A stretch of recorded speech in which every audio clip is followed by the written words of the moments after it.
kita perhatikan apa yakni konten atau kurikulum yang perlu kita didikkan kepada anak yang berumur 0 sampai 7 tahun.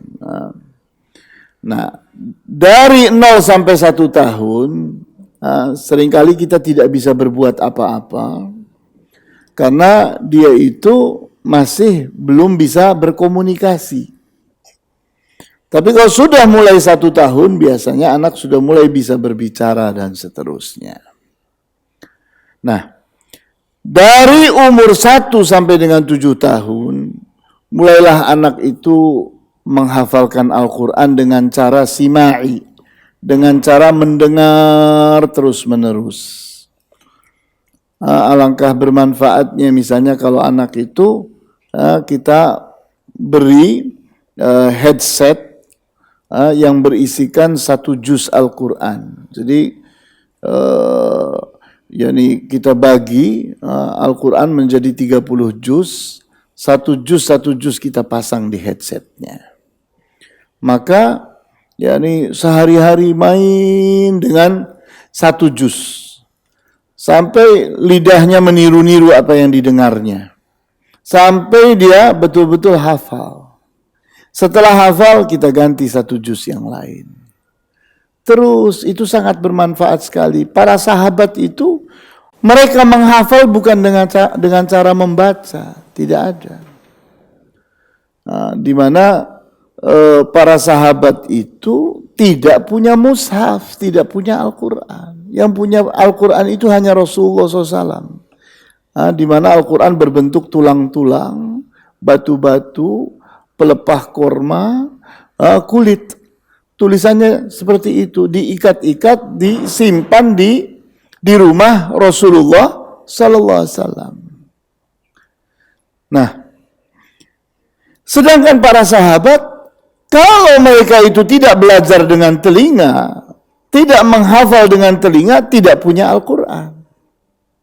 Beda dengan kita punya Al-Quran, di HP kita ada Al-Quran, di lemari kita ada Al-Quran. Itu bedanya kita dengan para sahabat. Kita punya Al-Quran, tapi kita tidak hafal. Para sahabat tidak punya Al-Quran, tapi hafal. Apa metodenya? Sima'i, mendengar. Kemudian kurikulum berikutnya adalah berlatih berbahasa Indonesia sambil bermain. Jadi pelajaran bahasa Indonesia itu semestinya sudah dikuasai oleh anak secara praktek. Artinya kemampuan berbicara dan mendengarnya itu sudah dikuasai oleh anak di umur 7 tahun. Sudah lancar bahasa Indonesianya. Jangan terlambat. Di sini penting sekali untuk kita pahami bahwa berbicara itu lebih penting daripada mendengar. Berbicara itu lebih penting daripada mendengar. Oleh karena itu, kecerdasan berbicara itu harus di depan. Baru nanti berikutnya kecerdasan mendengar. Karena kecerdasan mendengar itu harus dibekali dengan kecerdasan bahasa. Kalau bahasa seorang anak belum cerdas, maka mendengarnya pun tidak cerdas. Nah, kecerdasan berbahasa itu dimulai dengan kecerdasan berbicara. Maka kita lihat banyak anak umur 2 tahun, umur 3 tahun, ternyata bahasanya gagap. Tidak lancar. Kenapa? Karena tidak dilatih, yakni berbicara. Jadi bagaimana anak itu berbicara, itu yang harus dibekali di awal. Berbicara berbahasa Indonesia, belum bahasa yang lain itu nanti pada tahapan berikutnya. Tapi sampai umur 7 tahun kita utamakan dia lancar bahasa yang ada di negerinya, yang ada di daerahnya. Kemudian kurikulum berikutnya adalah belajar membaca, menulis dan berhitung yang disingkat dengan calistung sambil bermain. Ya, ini kita punya permainan-permainan yakni bermain sambil membaca, membaca sambil bermain, menulis sambil bermain, bermain sambil menulis, berhitung sambil bermain, bermain sambil berhitung. Jadi metodenya adalah permainan. Kemudian menanamkan adab dan akhlak sambil bermain pula.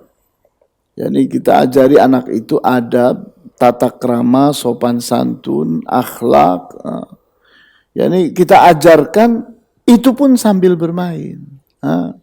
Ini boleh, ini tidak boleh, hendaknya begini, hendaknya begitu. Itu dilakukan sambil bermain. Jangan begitu, nggak sopan. Nggak begitu, itu tidak beradab itu namanya. Nggak begitu dong, akhlak yang baik seperti ini. Tapi sambil main, kita tanamkan. Karena otak anak masih kosong. Jadi begitu kita isi akan dia ingat sepanjang hidupnya. Kenapa? Kosong. Jadi begitu masuk dia akan tertanam dengan baik karena belum keduluan sama yang lain. Kemudian berikutnya, belajar bahasa Arab sambil bermain. Sekedar kata-kata, huruf-huruf. Ini kita membiasakan supaya dia cinta kepada bahasa Arab. Tapi targetnya bukan pandai bahasa Arab. Yang paling penting adalah pandai bahasa Indonesia. Karena itulah yang akan jadi pengantar dia. Itulah yang akan jadi alat komunikasi dia dengan sekitarnya.